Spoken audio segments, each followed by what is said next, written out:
Halo guys, balik lagi sama gue Jibril di sini. Dan di video kali ini, gue bakal ngasih cara bagaimana traveling ke suatu tempat, tapi dengan budget yang pas-pasan, yang low budget. Yang itu biasanya gue lakuin kalau gue traveling ke suatu tempat. Jadi simak terus, jangan.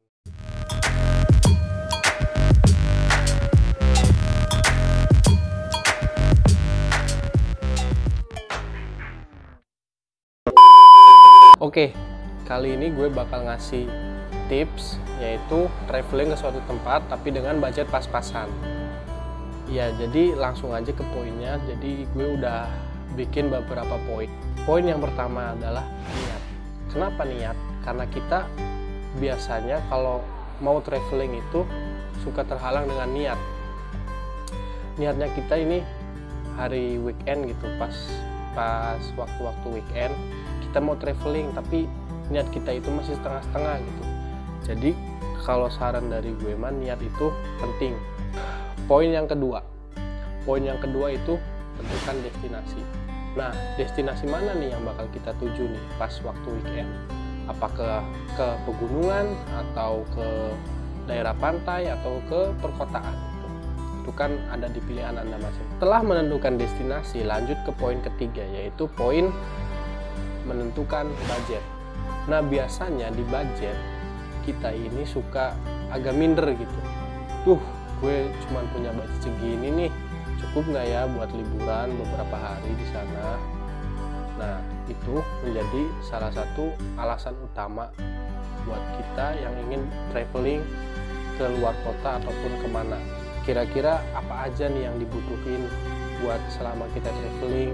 Ya tentunya dari transportasi, biaya hidup kita di sana, ya makanan, terus biaya penginapan. Nah, di sini gue bakal ngasih saran juga nih ke kalian semua. Lanjut ke poin yang ketiga dulu, yaitu memilih waktu yang pas. Nah, ketika kita mau pergi liburan ataupun traveling, kita harus memilih waktu yang pas. Jangan sampai di musim-musim liburan gitu, liburan anak sekolah, kita ngambil waktu yang itu pengaruh ke budget kita. Yang dari transportasi pasti naik, apalagi destinasinya juga, wisata-wisata di situ tuh pasti bakal naik kalau pas musim-musim liburan.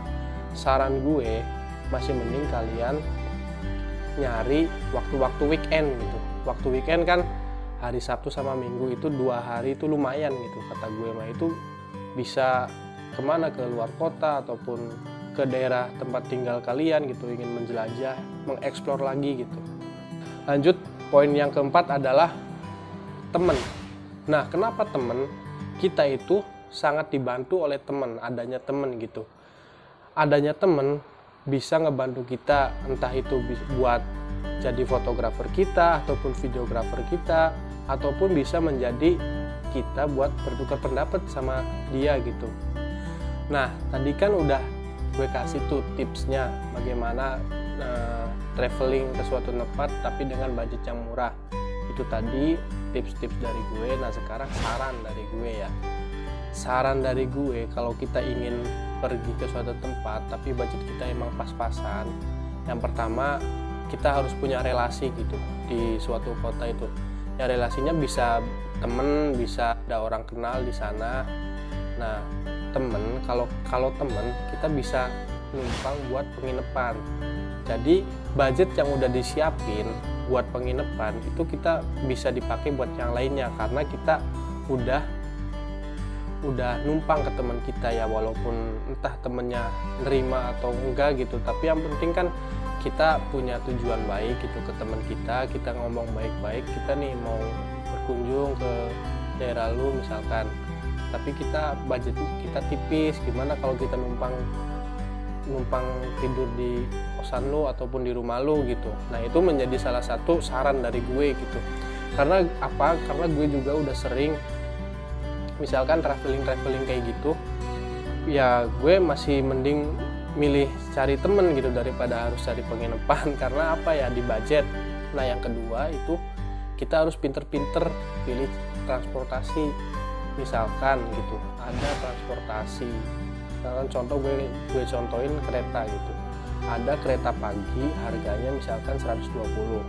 Nah, tapi ada lagi kereta malam, misalkan jam 2 malam, itu jauh lebih murah harganya daripada kereta pagi, misalkan harganya 70.000. Ya kalau bagi gue gitu ya, dan pengalaman gue masih mending milih kereta yang malam ya. Lebih baik gue ngorbanin tenaga gue, ngorbanin energi gue buat dapetin kereta yang lebih murah, karena itu pasti akan berpengaruh ke budget kita gitu, daripada kita harus nunggu pagi dan itu budgetnya lebih mahal lagi gitu. Nah yang ketiga ini poin tentang makanan gitu. Nah selama liburan pasti kita kan cari-cari makanan gitu, cari-cari apa nih yang enak di kota-kota itu yang kita ingin kunjungin. Nah kalau bagi gue gitu, kalau makanan itu nggak terlalu gitu, yang penting kita bisa makan, bisa bertahan hidup. Kalau misalkan gue contohnya gue ke Jogja gitu, gue masih mending milih makan sama telur kecap gitu, daripada gitu, makanan khas dari kota itu gitu. Itu kan dari harga juga emang udah beda, tapi ya itu kan tergantung selera juga sih. Tapi ya kalau gue lebih mending makan nasi telur kecap di Warjo, ini itu. Nah itu tips dan saran dari gue, semoga aja sih ada manfaatnya gitu. Kalian nonton ini, kalian klik channel ini gitu, dan gue di sini hanya ingin berbagi pengalaman gue. Ya mungkin sekian dulu yang bisa gue kasih info dan pengalaman gue ke kalian semua yang udah nonton video ini. Terima kasih. Dukung terus channel gue dengan subscribe, like, komen, dan share. Oke, segitu aja dari gue. Terima kasih. See you on the next video.